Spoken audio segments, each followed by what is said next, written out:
മാപ്പ് മാപ്പേ മാപ്പ്. നിന്റെ മാപ്പും വേണ്ട, നിന്റെ ഒരു കോപ്പും വേണ്ട പൂഞ്ഞാറിലെ ജനങ്ങൾക്ക്. ഈ SAR വിഷയത്തിൽ ക്രൈസ്തവ പുരോഹിതന്മാരെ എത്തിട്ട് വലിച്ചു കീറി ഭിത്തിയിലൊട്ടിച്ച പൂഞ്ഞാറിലെ പബ്ലിക് ക്ലോസറ്റ് 8ന്റെ പണിയാണ് കിട്ടിക്കൊണ്ടിരിക്കുന്നത്. ഞാനോ അല്ലെങ്കിൽ ഈ വീഡിയോ കാണുന്നോ നിങ്ങളോ മറുപടി പറഞ്ഞിട്ടൊന്നും ഒരു കാര്യമില്ല.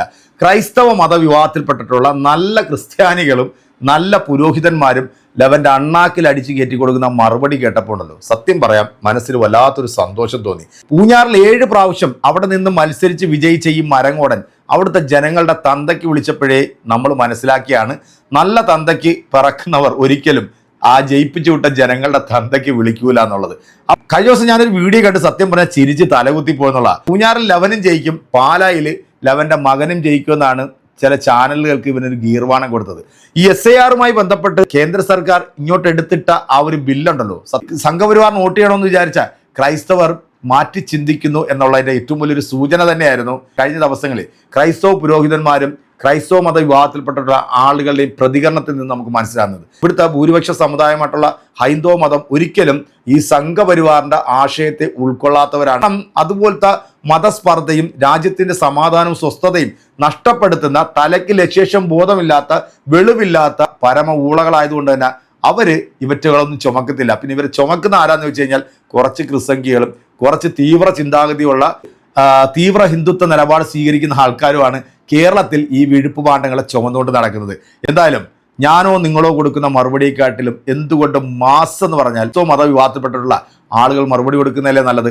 സംഘപരിവാർ എന്ന് പറയുന്ന ഒരു പ്രസ്ഥാനത്തിന്റെ ദയ കൊണ്ടാണ് ഇവിടുത്തെ ക്രിസ്ത്യാനികളെ ചുമക്കുന്നതെന്ന് പറയുമ്പോൾ ഈ വൃത്തികെട്ട പരമ ഊളയ്ക്ക് കുറ്റിച്ചൂലിൽ ചാണകമല്ല അമേദ്യം മുക്കിയിട്ട് വോട്ട് ചോദിച്ചു വരുന്ന ക്രൈസ്തവരെ നിങ്ങൾ അടിക്കണം. കാരണം ഇവിടെ ഒരു രാഷ്ട്രീയ പാർട്ടിയുടെയും ഔദാര്യത്തിലല്ല ഇവിടുത്തെ ജനങ്ങൾ ജീവിക്കുന്നത്.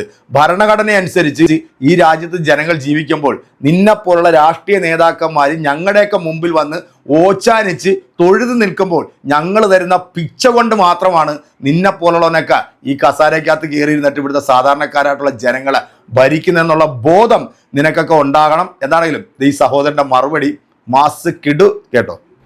SAR വിഷയവുമായി ബന്ധപ്പെട്ട് ശ്രീ PC ജോർജ് ഇന്നലെ മാധ്യമങ്ങളോട് നടത്തിയ ചില പരാമർശങ്ങൾ ശ്രദ്ധയിൽപ്പെട്ടു. അതിൽ 2 കാര്യങ്ങളിൽ തിരുത്തൽ വേണമെന്ന് തോന്നിയതുകൊണ്ടാണ് ഈ വീഡിയോ ചെയ്യുന്നത്. ഒന്നാമതായിട്ട് അദ്ദേഹം പറഞ്ഞു, BJPയുടെ മാന്യത കൊണ്ട് ക്രിസ്ത്യാനിയെ ചുമന്നുകൊണ്ട് നടക്കുന്നു എന്ന്.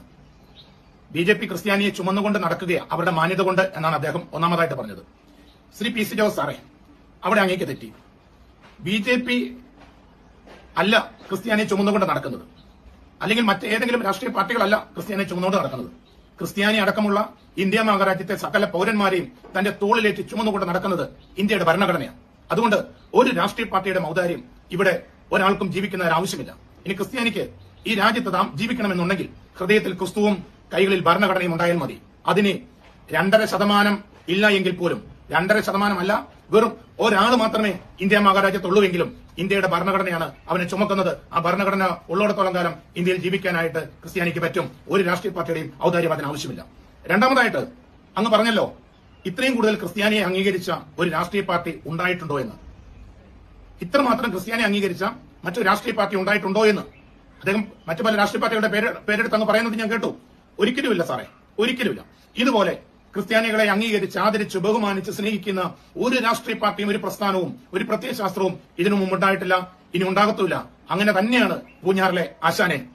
ഞാൻ 1-2 ഉദാഹരണങ്ങൾ പറയാം. ഒറീസയിലെ കാൻഡമാലിൽ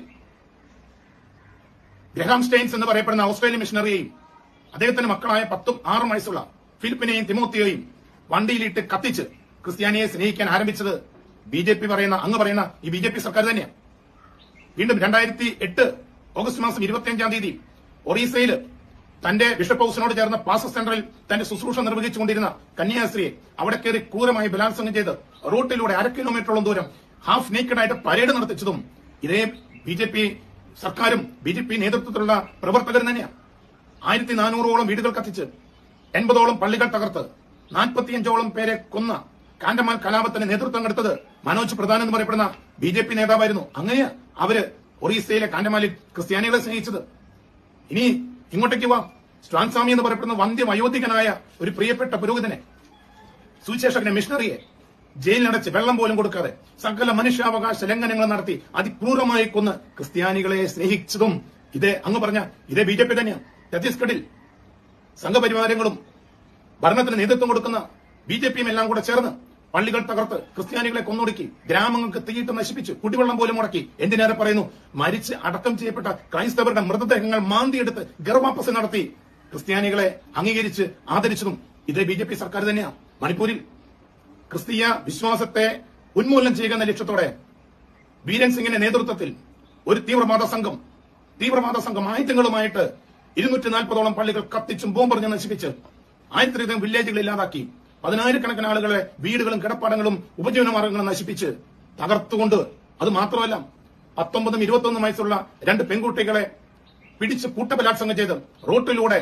നീക്കഡായിട്ട് പരേഡ് നടത്തുന്നത് ലോകം മുഴുവൻ കണ്ടതാ. അതിന് നേതൃത്വം കൊടുത്തതും അങ്ങനെ ക്രിസ്ത്യാനികളെ മണിപ്പൂരിന്റെ മണ്ണിൽ ഇപ്പോഴും സ്നേഹിച്ചുകൊണ്ടിരിക്കുന്നതും അങ്ങ് പറഞ്ഞ ഈ സംഘപരിവാരങ്ങളും ഈ BJP സർക്കാരും ഒക്കെ ചേർന്നിട്ടാ സ്നേഹിച്ചുകൊണ്ടിരിക്കുന്നത്. തീർച്ചയായിട്ടും ഞങ്ങൾ കാണുന്നുണ്ട് സാറേ. ഉത്തർപ്രദേശിലെ ക്രൈസ്തവരെ സ്നേഹിക്കാൻ വേണ്ടി യോഗി ആദിത്യനാഥ് ഈ കഴിഞ്ഞ ഡിസംബർ 25-ാം തീയതി ഒരു ഗിഫ്റ്റ് കൊടുത്തു.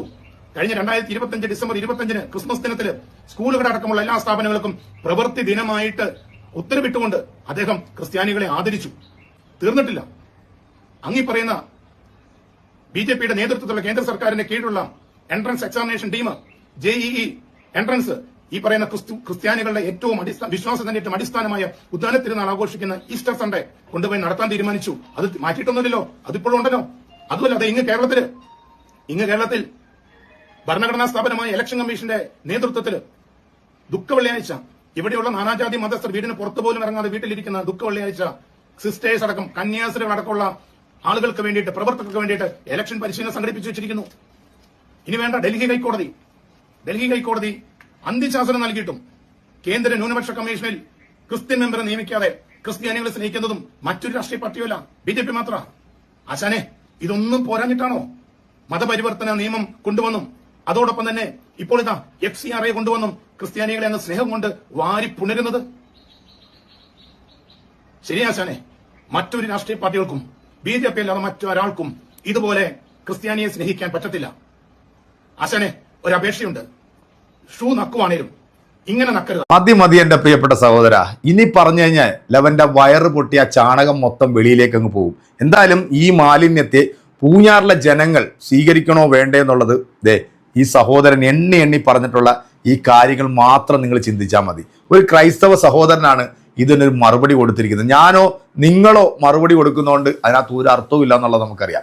എന്താണെങ്കിലും ഈ 2 പൊതു മാലിന്യങ്ങൾ, ഈ 2 പൊതു ശല്യങ്ങളെ ഈ ഒരു തെരഞ്ഞെടുപ്പിലൂടെ, വേറൊരുത്തനുണ്ടല്ലോ കേന്ദ്ര സഹമന്ത്രിയായിട്ട് പോയിട്ടുള്ള ഒരു വാഴ, ഈ വാഴയും ഇതിനെക്കുറിച്ച് ഒരു അക്ഷരം പോലും മിണ്ടിയിട്ടില്ല. എന്തായാലും ലവന്മാർക്കൊക്കെ അണ്ണാക്കിൽ അടിച്ചു കൊടുക്കുന്ന ഒരു റിസൾട്ട് ആയിരിക്കണം ഈ വരാൻ പോകുന്ന തെരഞ്ഞെടുപ്പ് എന്നുള്ളത് എൻ്റെ പ്രിയപ്പെട്ട ഇതര മതവിശ്വാസത്തിൽപ്പെട്ടിട്ടുള്ള സഹോദരങ്ങളെ ഞാൻ ഓർമ്മപ്പെടുത്തുകയാണ്. പിന്നെ ഈ വേട്ടാവളിയൻ ക്രിസ്ത്യാനികളെ മാത്രമല്ലല്ലോ പറഞ്ഞിട്ടുള്ളത്, ഇവിടുത്തെ ഹൈന്ദവരെ കുറിച്ച് പറഞ്ഞിട്ടുണ്ട്, ഇവിടുത്തെ മുസൽമാനെ കുറിച്ച് പറഞ്ഞിട്ടുണ്ട്. നീ ഒരു മുസ്ലിം ആണോ എങ്കിൽ നീ ഒരു തീവ്രവാദിയാണെന്നാണ് ഈ പരമചെറ്റ അന്ന് വിളിച്ചു പറഞ്ഞത്. അതേ നാണയത്തിൽ നമുക്ക് പറയാൻ സാധിക്കത്തില്ല, കാരണം ലവന്റെ തന്തയല്ലല്ലോ നമ്മുടെ തന്ത. എൻ്റെ പ്രിയപ്പെട്ട പ്രേക്ഷകരെ, ഈ സഹോദരന് ബിഗ് സല്യൂട്ട് കൊടുക്കുകയാണ്. ഇത് ഓർമ്മപ്പെടുത്തിയതിന് എൻ്റെ ക്രൈസ്തവ സമൂഹത്തിൽപ്പെട്ടിട്ടുള്ള നല്ലവരായിട്ടുള്ള ഈ രാജ്യത്തോട് കൂറുള്ള, ഈ രാജ്യത്ത് നല്ലത് നടക്കണം എന്ന് ആഗ്രഹിക്കുന്ന നിങ്ങൾ കൃത്യമായിട്ട് ഇത് വിലയിരുത്തണം എന്ന് മാത്രമേ ഞാൻ നിങ്ങളോട് അഭ്യർത്ഥിക്കുകയാണ്. അപ്പം മാപ്പ്. ഈ മാപ്പും കോപ്പും പറയാൻ ഇത്ര ഉളുപ്പില്ലാത്ത, ഇത്ര നാണമില്ലാത്ത സംഘിക്കും ക്രിസംഘിക്കും മാത്രമേ സാധിക്കത്തുള്ളൂ. ആണായി പിറന്നൊരുത്തൻ പറഞ്ഞ വാക്കിൽ ഉറച്ചു നിൽക്കും, അതില്ലാത്തവൻ കിടന്ന് ഷൂ നക്കും. എങ്ങനെ നക്കും? ഈ സഹോദരൻ പറഞ്ഞ പോലെ കടകട്ട രീതിയിൽ നക്കി വെളുപ്പിക്കുന്ന ഒരപ്പനും മകനുമാണ് കേരളത്തിൻ്റെ ഈ പൊതുമാലിന്യം. അപ്പം നമുക്ക് അടുത്തൊരു വീഡിയോ കാണാം.